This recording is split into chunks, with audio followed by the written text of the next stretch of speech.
سوال کا یہ ہے کہ گناہوں سے بچنا چاہتے ہیں لیکن جتنا بچنا چاہیے ویسا نہیں بچتے. کچھ ہمت کرتے ہیں، کچھ مجاہدہ کرتے ہیں، بچتے ہیں، لیکن پھر وہ ہمت اور وہ مجاہدہ باقی نہیں رہتا.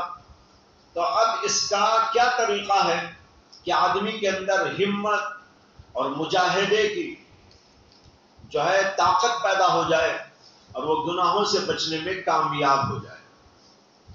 انہوں نے سوال میں لکھا ہے کہ کیا صرف ذکر اس کے لیے کافی ہے؟ اس کا جواب یہ ہے کہ ذکر بھی کرنا چاہیے. نمبر 2 دعا کرنا چاہیے. نمبر 3 شیخ کی صحبت میں رہنا چاہیے. اگر صحبت شیخ کسی وجہ سے میسر نہ ہو پائے تو بزرگان دین کی ایسی کتابوں کا مطالعہ کرنا چاہیے جس میں ہمت اور طاقت پیدا ہو سکتی ہے. یہ 4 باتیں ہو گئی. نمبر اول ذکر. ذکر میں خاصیت ہے کہ وہ برائیوں سے بچاتا ہے. اللہ نے قرآن میں فرمایا ان الصلاۃ تنہی عن الفحشاء والمنکر ولذکر اللہ اکبر. اللہ کہتے ہیں نماز برائیوں سے، فحش کاریوں سے منع کرتی ہے، روکتی ہے. معلوم ہوا نماز کے اندر یہ ایک صفت ہے، نماز کے اندر یہ ایک جاذبیت ہے اس بات کی کہ وہ انسان کو برائی کی طرف جانے سے روکتی ہے. اور آگے اللہ نے جو کہا والا ذکر اللہ اکبر، اللہ کا ذکر تو بہت بڑی چیز ہے. نماز بھی تو اللہ کا ذکر ہے. تو معلوم ہوا نماز کو بھی اللہ نے ذکر کہا. اس لیے ہم کہا والا ذکر اللہ اکبر، اللہ کا ذکر تو بہت بڑی چیز ہے.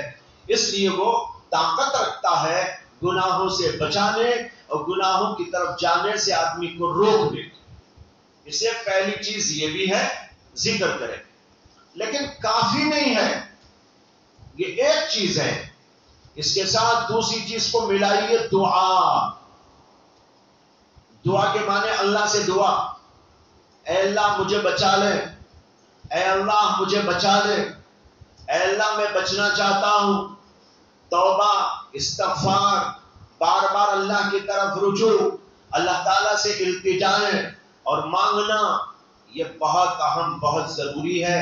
اس لیے کہ بھائی دنیا میں بھی کوئی بیماری آپ کو آتی ہے تو آپ کو کس سے مانگنا ہے؟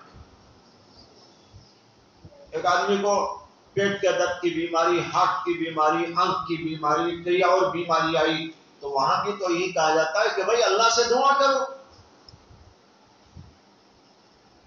ذکر دوا ہے اور پھر ایک کام کیا کرنا ہے؟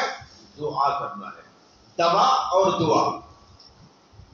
تو لہذا ذکر کرو وہ دوا، اور پھر اللہ سے دعا بھی کرو کہ اللہ میں دوا تو کھا رہا ہوں، دوا میں شفا عطا فرما، میرے ذکر کو گناہوں سے بچنے کا وسیلہ بنا، گناہوں سے مجھے بچا اور اپنی پناہ میں لے.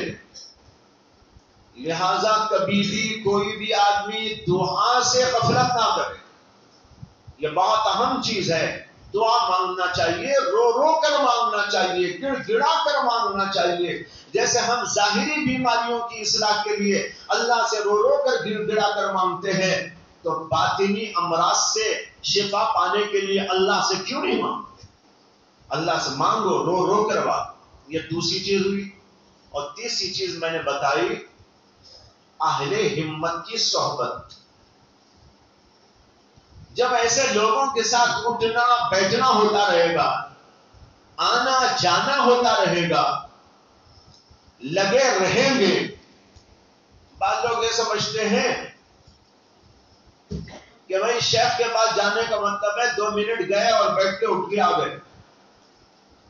یہ معنی شیخ کی صحبت کا نہیں ہے.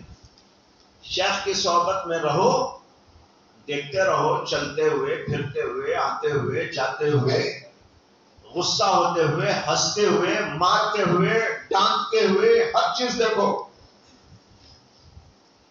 تب سمجھ میں آئے گا کہاں کیا کرنا چاہیے، ڈانٹ پر کیا طریقہ ہے، مار کا کیا طریقہ ہے، ہنسنے کا کیا طریقہ ہے، رونے کا کیا طریقہ ہے، ہنسانے کا کیا طریقہ ہے، مزاح کا کیا انداز ہے، اور مختلف طریقے.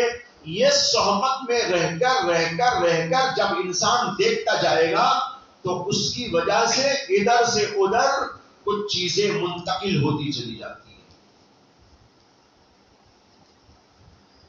جب اس طرح ہوتا رہے گا تو پھر ہمت پیدا ہوگی. لیکن یہ نیت کر کے جایا کرو، شیوخ کی صحبت میں بیٹھنے کے لیے یہ نیت کر کے جایا کرو کہ اس کے ذریعے سے میرے اندر بھی ہمت پیدا ہو گناہوں سے بچنے کی. نگاہ کو وہ کیسا بچاتا ہے، چلتے چلتے ہو سکتا ہے عورتیں سامنے آ رہی ہو، وہ اپنی آنکھوں کو کیسا بچا رہا ہے، کس طرح اپنے آنکھ کو برائی سے روک رہا ہے. اسے کہ جو کچھ عام لوگوں کو پیش آتا ہے وہی سب کچھ شیخ کو بھی پیش آتا ہے. جب سب کچھ پیش آ سکتا ہے تو ان کو دیکھ دیکھ کر سمجھ میں بھی آتا ہے اور پھر ہمت پیدا ہوتی ہے.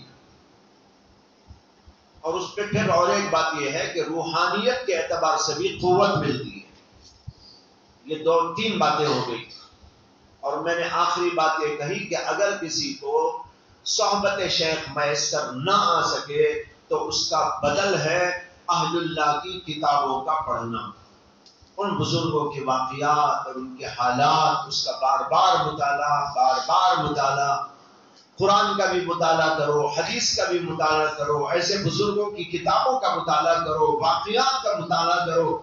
ان سب چیزوں کے ذریعے سے ہمارے اندر ہمت پیدا ہوتی ہے کہ بھئی انسان کس طرح اپنے آپ کو اللہ والا بنا سکتا ہے، برائیوں سے روک سکتا ہے. یہ چند اسباب ہیں، اس کے اوپر عمل کرتے رہنا چاہیے.